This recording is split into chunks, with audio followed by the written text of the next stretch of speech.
नमस्कार साथियों, स्वागत है आपका दृष्टि आईएएस की इस नई वीडियो में। मेरा नाम है मनीष।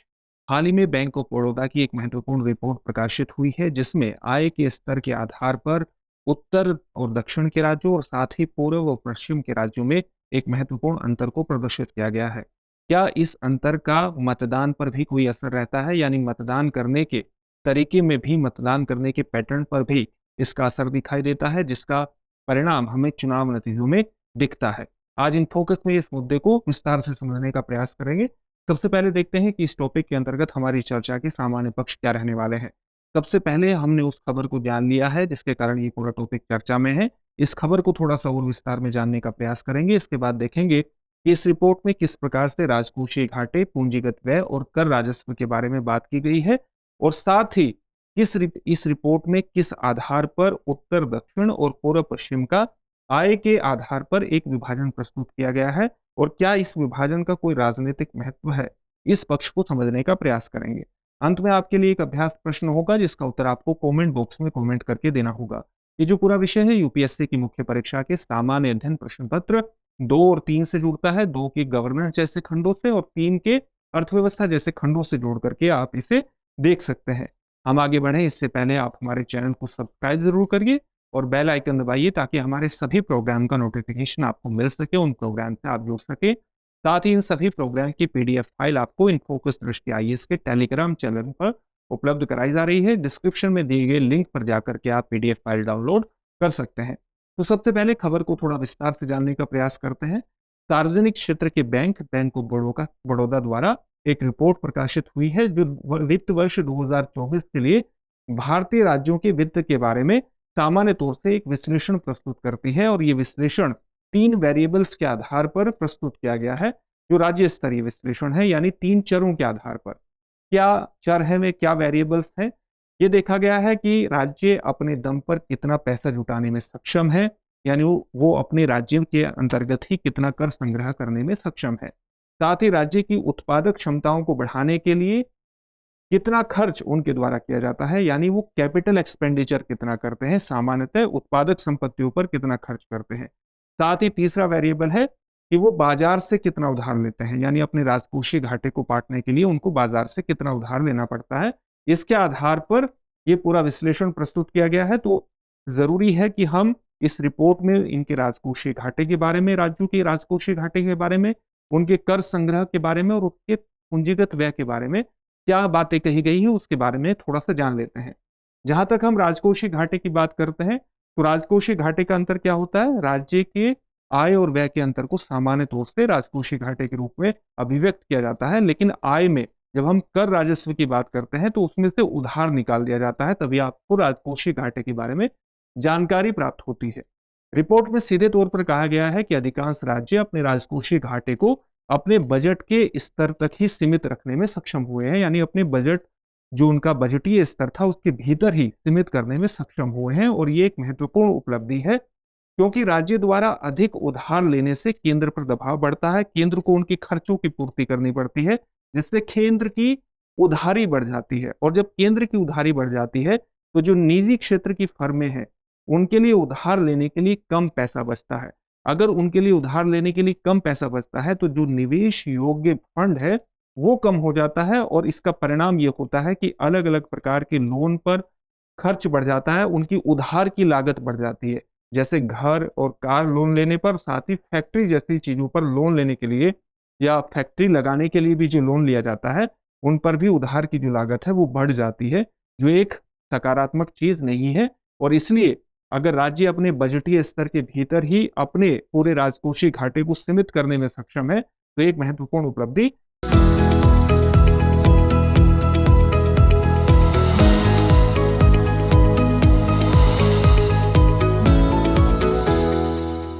मानी जाती है।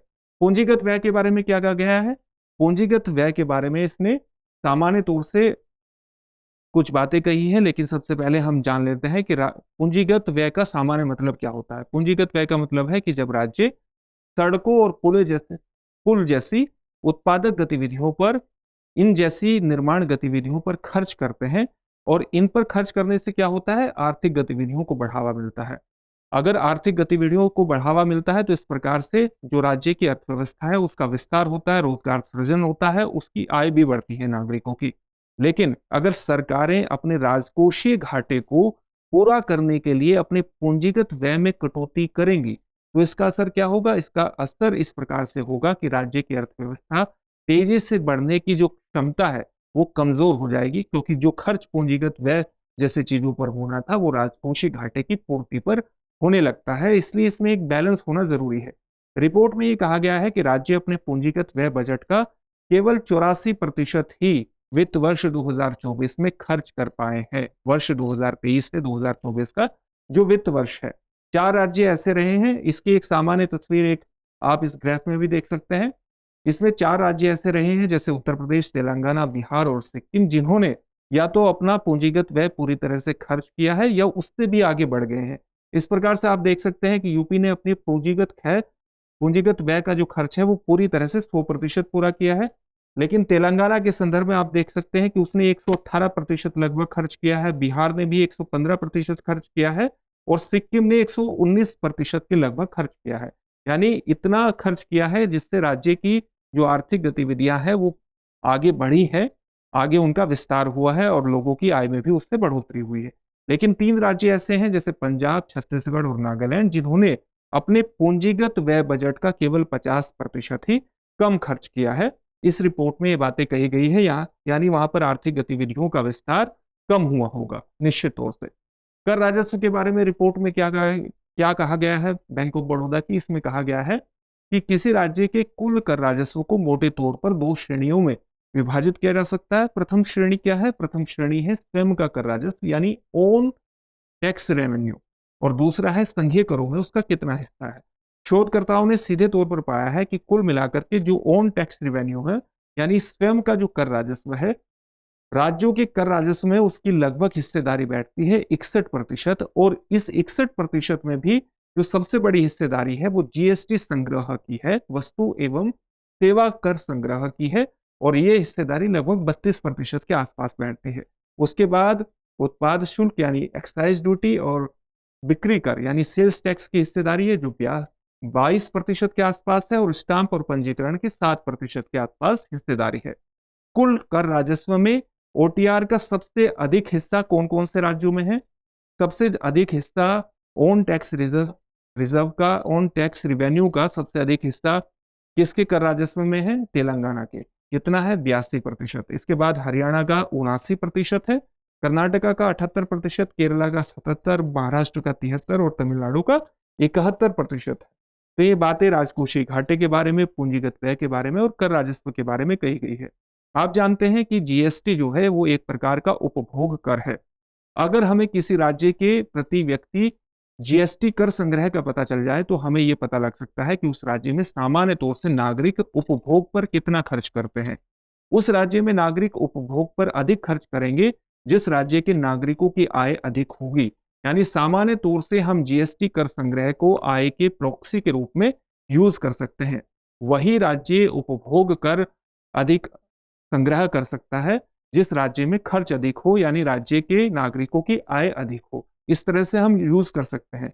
पेपर में क्या कहा गया है, शोध पत्र में क्या कहा गया है कि राज्यों में प्रति व्यक्ति जीएसटी का जो वितरण है वो देश में हो रही खपत का ही प्रतिबिंब है, उसी को रिफ्लेक्ट करता है।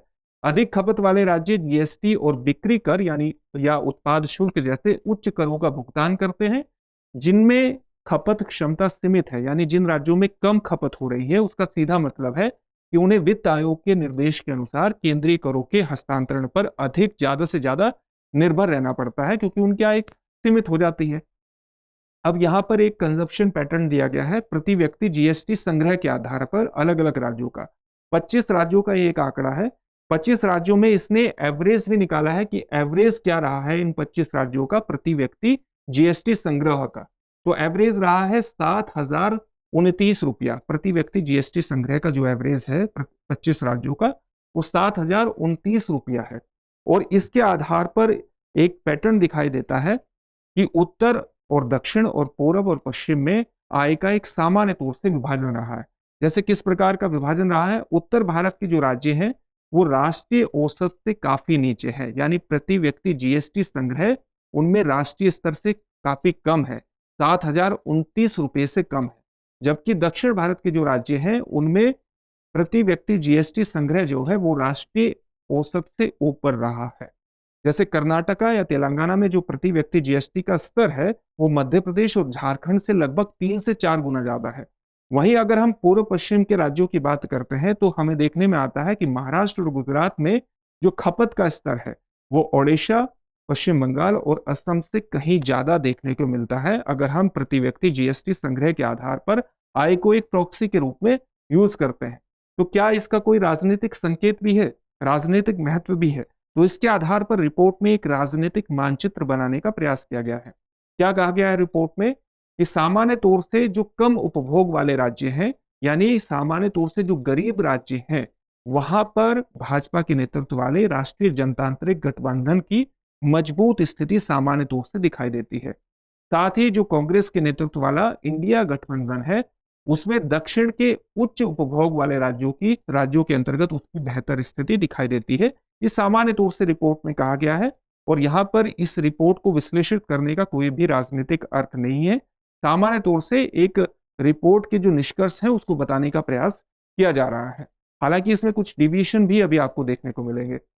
सामान्य तौर से एक्सपर्ट का ये मानना है कि भाजपा ने सामाजिक कल्याण उपायों की एक विस्तृत श्रृंखला को लागू किया है, जिससे लाभार्थियों का एक वर्ग तैयार हुआ है और उसका लाभ उसे गरीब राज्यों में मिला है। साथ ही एक्सपर्ट्स ये भी कहते हैं कि जो भारतीय जनता पार्टी के नेतृत्व वाला गठबंधन है, राष्ट्रीय जनतांत्रिक गठबंधन, वो कांग्रेस और उसके सहयोगियों की तुलना में अधिक कुशलता से सामाजिक कल्याण योजनाओं को लागू करने में सक्षम रहा है, जिसका लाभ उसे गरीब राज्यों में मिला है। तो ये भी इस तरह के भी विश्लेषण प्रस्तुत किए गए हैं। साथ ही पूर्व पश्चिम का जो विभाजन है, वोटिंग जो पैटर्न है, किस गठबंधन को वोट दिया गया है आय के आधार पर, उसका विभाजन भी दिलचस्प दिखाई देता है।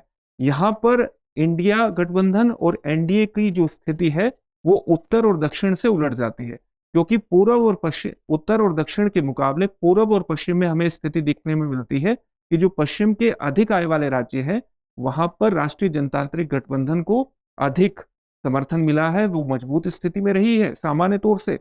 और जो पूर्व के राज्य हैं, चाहे वो ओडिशा हो, पश्चिम बंगाल हो, वहां पर मजबूत स्थिति दिखाई देती है गरीब राज्यों में इंडिया गठबंधन की। जैसे भाजपा ने अमीर राज्यों में बेहतर प्रदर्शन किया है, जबकि तृणमूल कांग्रेस और बीजेडी जैसी विपक्षी पार्टियां गरीब राज्यों में आगे रही हैं। लेकिन इलेक्शन 2024 का जो रिजल्ट आया है उसमें हमें देखने को मिला है कि पश्चिम यहाँ पर ओडिशा में बीजेडी की जगह पर सत्ता में कौन आया है? भारतीय जनता पार्टी के नेतृत्व वाला एनडीए गठबंधन यहाँ पर सत्ता में आया है। तो इस रिपोर्ट के जो निष्कर्ष है उसमें आपको एक डिवीजन भी देखने को मिलेगा, एक विपथ गमन भी की स्थिति भी देखने को मिलेगी, लेकिन सामान्य तौर से ये निष्कर्ष निकालने का प्रयास किया गया है।